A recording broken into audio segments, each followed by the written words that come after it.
how's it going, Star Wars fans? May the 4th be with you. I'm recording this on May the 4th. If I had the foresight and the vision, I would have put this out on May the 4th, but I had some other things going on this week, so recording it on May the 4th. Today we're talking about The Bad Batch Season 3. First and foremost, I wanted to say that The Bad Batch Season 3 was my favorite season of this show. I really appreciated the fact that we didn't have a lot of filler in this season. Season 1 and 2 were kind of go here and do this, go here and do that. And there was an overarching story, but I like that Season 3 really honed in on that story and pushing it forward and pushing the narrative forward. There are only really 2 or 3 episodes in this season that you could class as filler, and those are the episode with Crosshair and Omega on that one planet after they just escaped, and then there's the one on the ice world where they fight the worm, and then there's the one where Wrecker and Hunter go to Louisiana and fight a praying mantis. But even those 3 episodes do push the story forward. It's not a side mission. It might be one step to the right or one step to the left and then a step up, but it's still a step up. We're still moving forward. A diagonal push is still a push in the general direction that we're going. Another thing I appreciate about the final season is that we got the Crosshair redemption arc. You kind of saw it coming last season, but they went for it, and it was at the very beginning. By episode 5, he was back in the group, I think. And I like that they did that pretty quickly. We didn't draw it out too long, and I'm glad that they were able to do that and still have like the growing pains of coming back to the group after this time apart. Some awkward moments. But I'm glad that we got the ball rolling with that as soon as the season started so that we could form some more trust, rebuild the relationships so that moving forward with the story, we could have that brotherly connection. This season really touched on some things that I'm really glad that we got, namely Project Necromancer. I'm really glad that we touched on that this season. And the reason being is that it gives more insight into Palpatine and his goals. We know that as a Sith Lord, he already wants to live forever, but can't. So it's nice to see that he's seeking this with his newfound power. And we already know that he does that and succeeds, but that's in the sequels. And the sequels are kind of sloppy in terms of how they set things up and how they deliver. So by introducing Project Necromancer and the concepts that it represents in The Bad Batch, which is chronologically much earlier than the sequels, you're doing them a great service. You're cleaning up and kind of covering up the sloppiness of the sequels in the same way that the Clone Wars was able to cover up some of the imperfections of the prequels and to flesh out the universe a lot more. And I know that this is only really one aspect from the show that has anything to do with the sequels whatsoever, and it was only really introduced in this final season. The whole concept of the Force-sensitive clones is pretty new in canon. We saw it introduced in The Rise of Skywalker. We've seen attempts at it in The Mandalorian Season 3 and here in The Bad Batch, but I think that this is one of those things, kind of like Force healing, where the more you see it, the less strange it is. But to stop myself from going down the whole Force-sensitive clone rabbit hole, what I mean to say is that it's nice to have continuity. You've got it in The Bad Batch, The Mandalorian Season 3, and The Rise of Skywalker. And it's just nice to have that continuity because previously, when it was introduced, it just came out of nowhere. And speaking of continuity, I bet you when this show was announced, no one thought we would see a Zillo Beast in it, let alone have it be an important part of the final episode of the show. I remember when I first saw that arc in the Clone Wars, and then I was kind of just like waiting for it to come back, and then it never did in the rest of Clone Wars. And then, we got Rebels and Clone Wars ended and all that, and you kind of just move on and assume that it's one of those things that just you won't ever see. And then Bad Batch Season 2 comes years later and you see a Zillo Beast. And then we don't see it again until Season 3 at the very end here. But it's kind of crazy that we did finish that story. It went all the way from, I think, Season 2 of Clone Wars to the final season of The Bad Batch. I don't know how many years it's been from the beginning of that story to the end, but I love that we actually got the whole thing. And while we're talking about things coming back, we did see a lot of familiar faces in this final season. We got Cad Bane back for an episode, we got Fennec Shand back for an episode, we got Ventress back for an episode, as well as, Rex and Wolf and some of the other clones. Even Vice Admiral Rampart came back, and I didn't think we'd ever see him again in this show. And Oh, while we're talking about him, I thought we were getting a redemption arc for him to some degree. I thought we were gonna at least, be friendly with one another by the end. Like maybe he would help us or something. He really just killed Nala Se and blew up. What did you think you were gonna get? If you got the information that you wanted and you had it and you were gonna use it as a bargaining chip, how'd you think that was gonna work out, by the way? Maybe I need to go back and rewatch those scenes and pay closer attention to this specific dialogue, but from my recollection, he was gonna try to use the information, the important, crucial information important to the Emperor, as like a bargaining chip for what? For either his release or for his reinstatement to Vice Admiral? I'm not sure. But at the end of the day, the Empire is going to kill you for that. They are not gonna just, oh, he's got the information. No, Palpatine will murder you. I'm really not sure what he thought was gonna happen, but I guess it doesn't matter now because he blew up. And speaking of which, we got a couple of deaths in this final season. Nala Se was shot and then blew up. Vice Admiral Rampart blew up. Hemlock is dead, got shot many times. Same with Scorch, got shot many times and fell to a chasm. And don't you people start saying that, oh, Scorch is alive because he could survive a fall. No, we're not doing Tech again. Tech is dead, Scorch is dead. Stop. Speaking of deaths, I think we're gonna transition into the things that I'm not super fond about that they did in this season. We got a lot with Clone X, and I feel like they weren't obligated to tell us who was under there. After all, it was probably just a regular clone. But we got so much more dialogue from him and just more in general than any other Clone X we've encountered. So it kind of felt like we were leading up to a reveal for some reason. And I know a lot of people were saying, oh, it might be Tech. And some people were saying, oh, it could be Cody. And there were some other people that I thought maybe we could bring back, but I mean, I guess it doesn't matter because it turns out he's just a nobody and we're never gonna know. And it kind of reminds me of the whole Merrick thing from Ahsoka. People were saying, oh, what if Merrick is Cal Kestis? What if Merrick is, Ventress? What if Merrick is Barriss? You heard everything under the sun for him too. And it just turns out he was a nobody, just like Clone X. And I feel like we should take this as the standard going forward. 2 shows in a row where we have a mysterious character and everyone wants to predict and have their say about who's under the helmet, and it turns out it's just nobody. If we get this again in an upcoming show, a situation like this, that's what I'm gonna assume. I'm just gonna assume it's a nameless person and we'll never know who they are. And the more I think about it, I'm not actually disappointed with the route that they went. I actually do kind of like it because not every character needs to be someone that you know. Every time with these mysterious unnamed characters, it's always, oh, we're not getting a name and we're not getting a face because it's someone we know. No, it doesn't have to be that way. Star Wars a lot of the time falls into the whole small universe problem where you go to this planet and you see someone that's a big name character. You go to this planet and you hear about a big name character that was just here. If we're meant to believe that there are trillions of beings in the galaxy, trillions of intelligent beings alone, not to mention other beings, but if we're taking that and the fact that some of these worlds have billions just on their own, then mathematically, probability-wise, you shouldn't hardly ever see a character that you know just by chance. And I kind of am growing a bit tired of the whole, oh, we're on Tatooine and so-and-so shows up that we know from this. Like, just introduce new characters. We need more new characters and less forcing ones we know into stories. And I wanted to quickly clarify because I don't think I made myself super clear. I do enjoy seeing characters I know and love in new Star Wars. Of course, everybody does.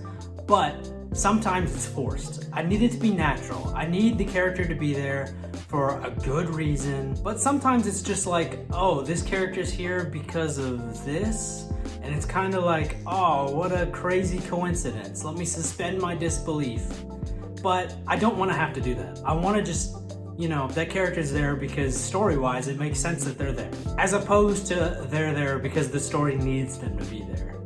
There is a difference. But let me stop myself there because I'm going down a whole nother rabbit hole. Even though I'm not really disappointed in the fact that Clone X wasn't a character that we knew, I am disappointed in something about this season. and it's that we didn't get any more of Commander Cody. We did get Wolf for an episode, but then we never followed up on that.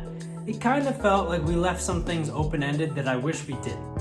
And the reason why it bothers me so much is that we're not getting a season 4. If we were gonna wrap that up in the next season, then sure. Or if we were gonna wrap that up anytime, sure. But also, we don't really have any more prequel era Star Wars shows. Even though this isn't really prequel era as much anymore, we're kind of getting into that in-between phase. But we don't have anything coming out where we're going to resolve these stories. I feel like they're just going to be left open-ended. And I know that Wolf is going to end up with Rex and Gregor, and they're going to be slinging for Jupas. But it would be nice to have something in between when we see him in the episode of this show that we see him in, and Rebels. There's a pretty big gap in between those 2 points, and I feel like we could have got some interesting story there, and it just feels like something we're not going to get. It's just something that's off screen that we're just going to have to assume how it happened or theorize what went down to get from point A to point B. And then as far as Commander Cody goes, we saw him in his one episode in season 2, and then people I think were waiting for the next, bit of that story, and we just never got it. We learned at the end of the episode he was in that he went AWOL at the end, but that's coming from Rampart, so that could be a lie. And that kind of jump-started, I think, the people thinking that he could be Clone X, even though that was under Rampart and not under Hemlock. So it wouldn't really make sense for that to be the case, but we just don't find out. And that's fine. You don't have to know what happens to everybody at every point in time, but we don't know anything about Commander Cody after that episode. And that's a character that people really like, and it's just a story that, it kind of feels like it was waiting to be told and wasn't. And Cody's not a character that we see in Rebels, so anything could happen to him after the point that we last see him. I know there's really nothing on the docket of Star Wars, the lineup of what's coming out that we could see him in again, but I really hope we do pick that story up at some point, somehow. I don't know how, I don't know in what or when, but I would love to see the rest of it someday. And I don't know if canonly he has anything post Bad Batch in the comics, but either way, take the comics with a grain of salt, because we saw what happened to Ventress in this season. She was reintroduced in this season for one episode, even though she had her death, her demise in Dark Disciple. And they kind of just went and undid that for the sake of this show. And to be honest, I haven't read Dark Disciple, but I know people like it. I don't know if it was worth it, to be honest. We did get to see her, and I loved seeing her. I loved the character. And it's great to get her back in animation, of course, with the voice actors and everything. But she had a whole story that was apparently pretty good.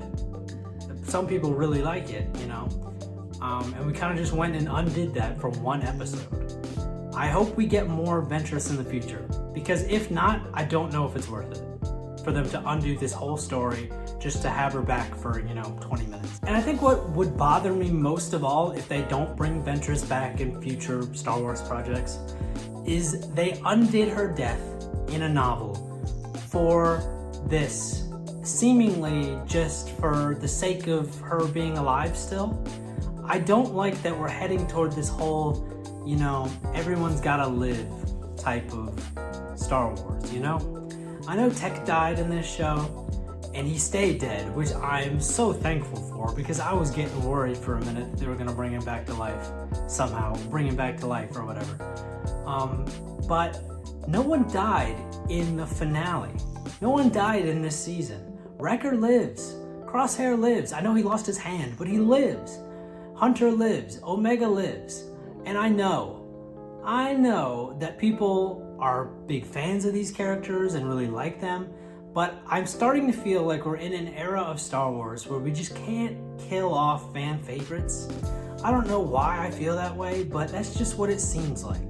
The ending was a good ending. The last episode of this show might be the best of the entire series, but I don't really like the happy ending.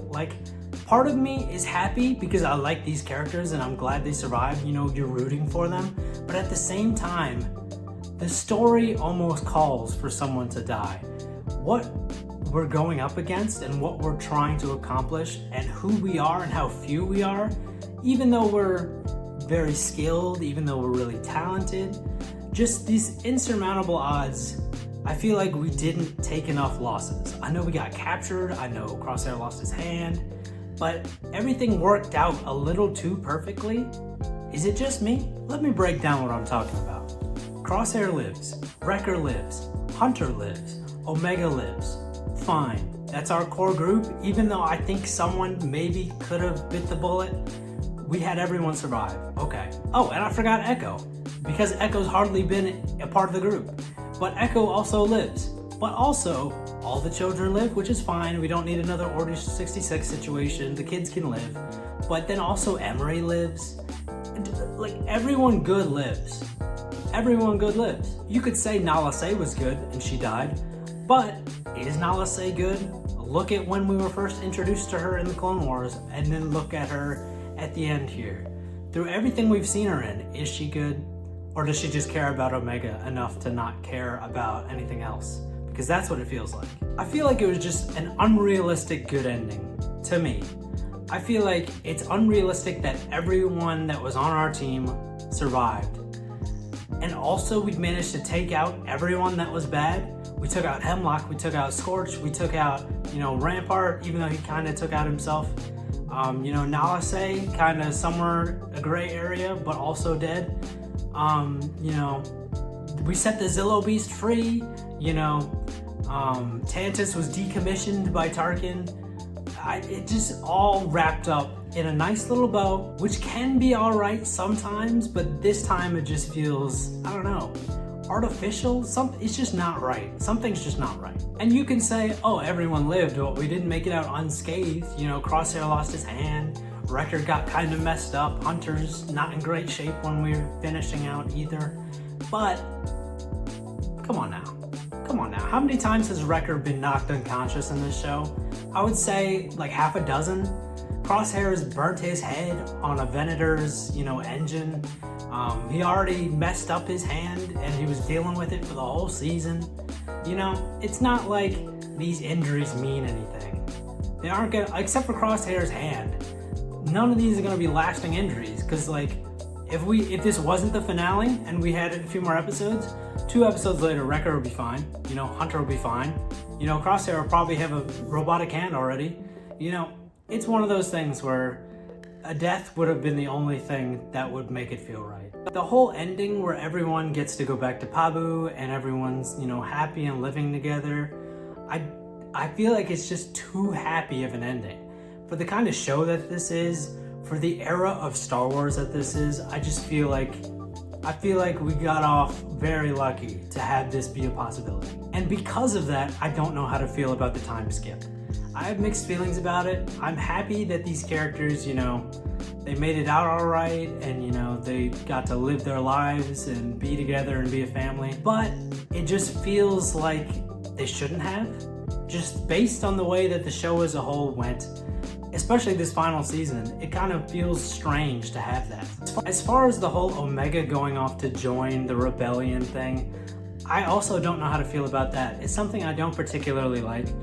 When they try to retrofit a character that you just introduced into Star Wars into the original trilogy, it's hard to do. And now that a show like Rebels has ended, how do you do it?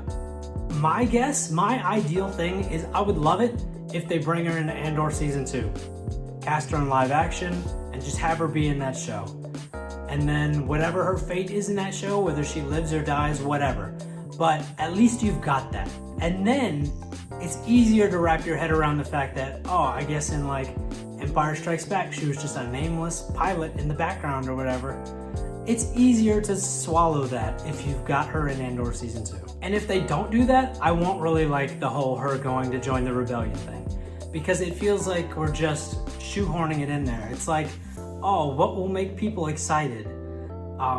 People like the original trilogy. People like Star Wars Rebels. People like Andor. People like Rogue One. Let's make her be in that. But she's not actually in that. That's the problem.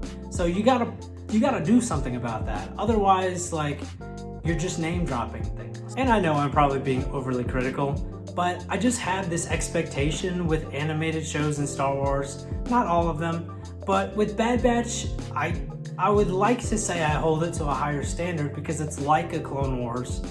And Clone Wars did such a good job with so many things. This show needed like a proper like send-off, and I feel like it can be if they just continue Omega's journey at a later point in a different show. Maybe I'm the only one who feels this way. I have a feeling that not a lot of people feel the same way as me, but if you do, let me know. If you don't, also let me know. Tell me what you think. I think something really cool that they did in this season of the show was giving us the Bad Batch in their armor with no paint. I really like the design. I really like how they look when they do that. And to be honest, it rivals their original look for me. If Wrecker still had his like skull face paint with just like the primer on the armor and no paint, then I think it would be my favorite. I'm not really sure. It could be my favorite anyway. If not, it's my second favorite iteration of the Bad Batch armor. My least favorite being their undercover one, the one that they used for season 2 and majority of this season. I really just don't particularly love like the different like random colors, you know, a little bit of like blue here and, you know, some brown or whatever. I really like their original armor and then this no paint version. I didn't particularly dislike the armor coloring that they used for the majority of the show, but it just wasn't my favorite. And I think the reason for that is that it wasn't really different armor, it's just different color. But we didn't really do much. We kind of changed like, oh, one of these pauldrons is gonna be brown, we're gonna put a little bit of like a blue streak. If you're gonna go in disguise, you know, trying to lay low, just redo the whole thing. Just recolor the whole thing. I would have liked it better. If it was just, I don't know, more, I know they weren't going for uniform. I know they were specifically going against like a uniform color, but I don't know, I feel like we could have done something a little bit different to make it look a little bit better. Well, I kind of recorded all these clips in a jumbled mess, so hopefully when I go to edit, it makes some sort of sense what I'm trying to say. But that's all I really got to say for season 3 of The Bad Batch. It was my favorite season. There are definitely some imperfections here and there, but my favorite season overall. I will be doing a video on the show as a whole. I was trying very hard to keep it to season 3 specifically in this video. And I know that some other stuff got crept in there, like Bad Batch things in general and, you know, relation to the sequels and whatnot. But I tried to keep it as condensed to season 3 as I could. But that video will probably be next, the Bad Batch video. Actually, no, probably not. Tales of the Empire is probably next. But if you stuck around, a like, subscription, comment, anything helps. And yeah, I'll see you in the next one.